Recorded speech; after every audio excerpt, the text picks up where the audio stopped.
Welcome to Master Your Money, Budgeting, Saving, and Debt-Free Living. I'm your host, Nate Tanner. On this show, we use the Triggator philosophy to help you keep your budget balanced, build your savings and investment, and knock out debt with confidence.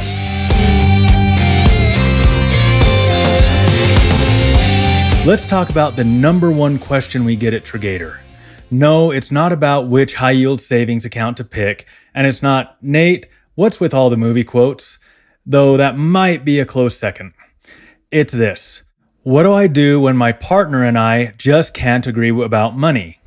It's hands down the most common struggle we hear, especially when one person is a saver, the other is a spender, and every budget meeting feels like a high-stakes hostage negotiation over takeout, credit card points, and whether Disney Plus is a quote-unquote need.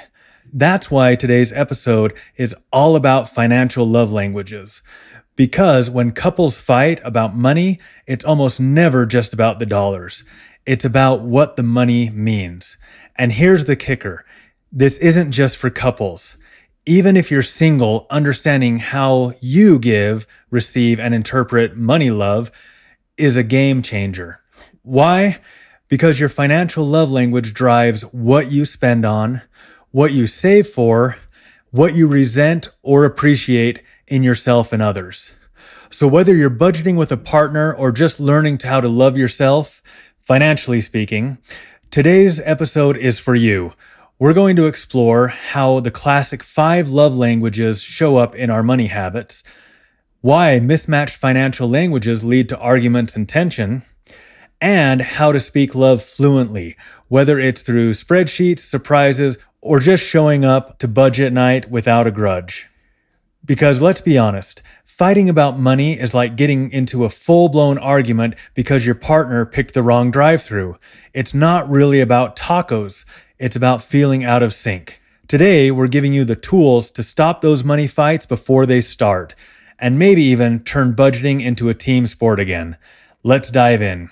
So the 5 financial love languages. You've probably heard of the 5 love languages. The idea that we all give and receive love in different ways. Words of affirmation, acts of service, receiving gifts, quality time, and physical touch. But here's what most people don't realize. Your love language shows up in your financial life too. And when you and your partner have different financial love languages, oh boy, sparks fly, and not the romantic kind. We're talking, why did you Venmo your sister $300 without talking to me first? Kind of sparks. Let's break down what each love language can look like when filtered through money. Number 1, words of affirmation, verbal financial support. You feel loved when your partner says, I'm proud of how you stuck to our budget this week. You're doing an amazing job tackling that debt. Thanks for setting up our savings transfer. Seriously, that's awesome. Words of affirmation people don't necessarily want gifts. They want to feel seen. A compliment about their financial discipline might land better than an actual gift. Number 2, acts of service, doing the money work. This is the love language of the planner, the organizer, the I've already paid the bills hero. It's not flashy, but it's powerful. This person feels love when you handle the grocery list and come in under budget. Set up the auto transfers for savings. Volunteer to reconcile the receipts for once. Acts of service folks don't want flowers. They want the trash taken out on bill payday. Number 3, receiving gifts. Money as meaning. This one's the most obvious, but also the most misunderstood. Gift-focused people aren't greedy. They just see gifts as proof that they are loved. It could be a $5 coffee just because. A birthday gift that showed you listened, a spontaneous dinner out to celebrate a win. This person may struggle if the financial plan feels like it squeezes out all of the treats, even if it's working on paper. They don't want extravagance, they want thoughtfulness. Number 4, quality time, money plus moments. This person wants connection, especially when it comes to big goals. They light up when you dream together about future plans. Do a monthly Money and Mocha's budget check-in. Plan a trip, not just pay for it. To them, money isn't just numbers, it's a way to build a life together. 5, physical touch. emotional reassurance. Okay, this one's a little trickier. Physical touch doesn't show up directly in spreadsheets, but the emotions tied to money absolutely do. This person may need a hand on their shoulder during a stressful budget talk, or a hug after making a tough decision. They feel safest financially and emotionally when there's connection, not cold calculation. Even how you talk about money can feel warm or icy. So if your partner's a touch person, budget night might need a side of cuddles. And here's the problem. When we don't recognize or speak each other's financial language, even loving intentions can feel like indifference or criticism. As Stephen R. Covey put it, the biggest communication problem is we do not listen to understand, we listen to reply. So let's pause and reflect. Quick reflection. Think about yourself and your partner if you have one. Which of these financial love languages do you lead with? What makes you feel appreciated when it comes to money? What actions or inactions make you feel disconnected? This is the foundation of everything we'll talk about next. Coming up, why mismatched money languages are the silent saboteurs of financial harmony and what to do about it. Why your spending plan should speak your love language. Whether you're married, dating, single, or in the it's complicated zone of a relationship status, this part is for you. Because here's the truth, your spending plan should speak your love language. That doesn't mean tossing out discipline and abandoning your savings goals, but it means building a plan that actually feels like you. One that includes your emotional needs, not just your bills. Because here's the real danger, the silent saboteur we teased about earlier.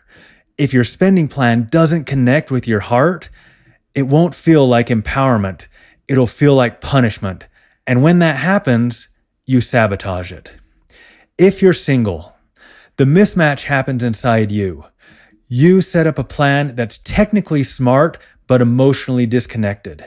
Then you find yourself randomly blowing your budget, impulse buying, or abandoning the plan altogether. It's like setting up a kale smoothie diet when your soul needs tacos.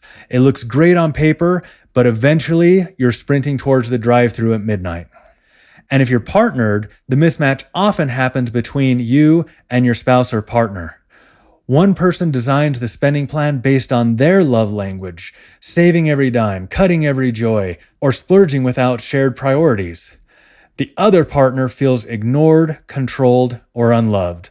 Resentment builds, and eventually the plan fails. Not because you didn't run the numbers, but because you didn't honor the people. Quick study. A 2023 survey published by Credit Karma found that nearly 48% of couples say financial decision disagreements were a significant source of tension in their relationship, second only to issues around household chores. Translation: arguing over spreadsheets is almost as common and about as fun as arguing over who left the laundry in the washer for 3 days. A reminder, people don't resist change, they resist being changed. That's from Peter Singal. And that's exactly what happens. When you ignore emotional needs in your plan, it stops feeling like your plan and starts feeling like someone else's control. The goal isn't just compliance, it's connection. You shouldn't have to betray who you are to follow a spending plan, and neither should your partner. When you build emotional connection into your financial plan, discipline stops feeling like deprivation. It starts feeling like dignity. Coming up next, how to build your love language into your plan, whether you're flying solo or teaming up, with simple, powerful, real-life examples. All right, how to integrate your financial love language into your spending plan. Here's part 1. So if you're single, you need to budget with your love language in mind. If you are flying solo right now, your relationship with money is your relationship. And guess what? It deserves the same care, attention, and emotional honesty. Here's how to work each love language into your plan in small but powerful ways. Words of affirmation. Create a simple money journal or app where you log quick wins, like save $20 today, rock star. Write yourself notes when you hit a milestone. Proud of you for sticking to your plan. Set celebration checkpoints. Every $100 saved or debt paid down. Acts of service. Automate your savings transfers and bill payments. Do a 15-minute money cleanup once a week, like updating your spending log or checking your balances. Treat your spending plan like an act of kindness towards your future self. Receiving gifts. Budget a small treat yourself fund each spending plan, even $10 to $20. Use a rewards app to gift yourself cashback or freebies guilt-free. When you hit goals, buy a thoughtful reward that's budgeted, not impulse. Quality time. Schedule monthly money and mocha dates with yourself. Review your spending plan at your favorite coffee shop or park. Dream a little. Set up a vision board or future goals session once a quarter. Physical touch. Okay, you can't hug your savings account yet, but you can make your money routines feel warm, not sterile. Light a candle, put on your favorite playlist, or even journal about how good it feels to make progress. Managing your money is emotional, so build in comforts that remind you it's your life, not just your bills. Key reflection for singles.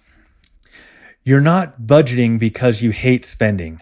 You're budgeting because you love your future. Design your plan to feel like care, not control. Okay, part 2. If you're coupled, mismatches, resentments, and repairing the plan. Now, if you're building a financial life with someone else, this gets even more critical. Because here's what often happens. Each person wants to build a spending plan that fits their own financial love language. The saver wants security and sees saving as love. The gifter wants surprise and sees spontaneous dinners or gifts as love. The acts of service person just wants the bills paid perfectly on time. The quality timer wants a budget date with matching lattes and no phones. If one person dominates the plan, forcing only their love language into it can cause the others to start feeling controlled, unappreciated, disconnected, and even resentful. Here's the honest truth. A plan that serves only one person's heart is a plan that's already falling apart. As Michael Scott from The Office wisely said, "Would I rather be feared or loved? Easy. Both. I want people to be afraid of how much they love me." Trying to force your financial love language onto your partner? Yeah, that's basically the financial equivalent of a Michael Scott management plan. It might seem funny at first, but long term, it's a recipe for mutiny or at least secret Amazon Prime splurges. How to make space for both languages. Step 1, name it, don't blame it. Talk about your love languages with curiosity, not criticism. I think I feel most love when versus you always spend too much on fill in the blank. Step 2, build love language line items into your plan. Literally budget for both needs. $50 per month for random little gifts, receiver. Extra $25 a month to the emergency fund, saver. Monthly date night, quality time. $10 a month, celebrate the small win treats, word of affirmation. A back rub, walk, or unplugged evening after budget talks, physical touch. Step 3, review regularly, adjust gently. What worked this month? What made you feel seen or unseen? Where did your love languages actually clash? Checking in normalizes the idea that emotional needs belong in your spending plan, just as much as groceries and gas. Pro tip, you're not budgeting to win against each other. You're budgeting to win together. The money isn't the mission, the connection is. Quick recap. Singles, build love into your plan intentionally. Couples, make space for both financial languages or sabotage sneaks in. Coming up next, your action challenge to discover your love language, translate them into a plan, and make your money reflect the love you're trying to build. Okay, today we broke down a different kind of financial freedom. The freedom to build a spending plan that speaks to who you are and who you love. Because here's the truth. Money isn't cold. It's emotional. It's personal. And if you don't make room for that in your financial life, the plan will fall apart, whether you're managing money solo or building a future with someone else. Your love language matters. Their love language matters. And your spending plan should reflect both. Not just because it's the right thing to do, but because that's where real connection and real progress begins. Your challenge today: discover your financial love language. Here's what I want you to do. If you're single, reflect on which financial love language you lead with and design one tiny change in your spending plan today that honors it. If you're in a relationship, start a quick conversation with your partner today. Share your financial love languages. Find one small way to honor each other's language inside your spending plan, starting now. Doesn't have to be perfect, doesn't have to be big, just intentional. And if you hit a funny bump or an aha moment, I'd love to hear about it. Email me at podcast@Triggator.com and share your story. Also, please share your questions. We love to hear from you. And before you go, follow or subscribe to this podcast so you never miss a daily episode. Leave a review. It seriously helps others find the show, and I read every one. Share this episode with a friend, a spouse, or even your money accountability buddy, especially if they could use a little more love in their money life. And follow @Triggator on X, Facebook, and Instagram for daily tips, encouragement, and a few Gator-themed memes, because what's life without a little bite? Next time on the podcast, we're talking about the early warning signs of money stress that blow up and what you can do about it before it gets ugly. The next episode is all about the red flags of financial friction, signs you need a money reset.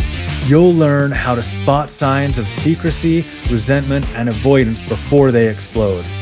Why we react with fight, flight, or freeze when money stress hits, and how to hit reset before financial friction turns into full-blown money meltdown.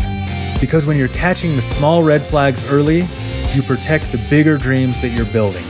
Don't miss it. Remember, your money isn't just numbers. It's a reflection of what and who you love. Budget with your heart open. Save with your future in mind. Spend with joy, not fear. You've got this. This is Master Your Money, budgeting, saving, and debt-free living. I'm Nate Tanner, and we'll see you next time.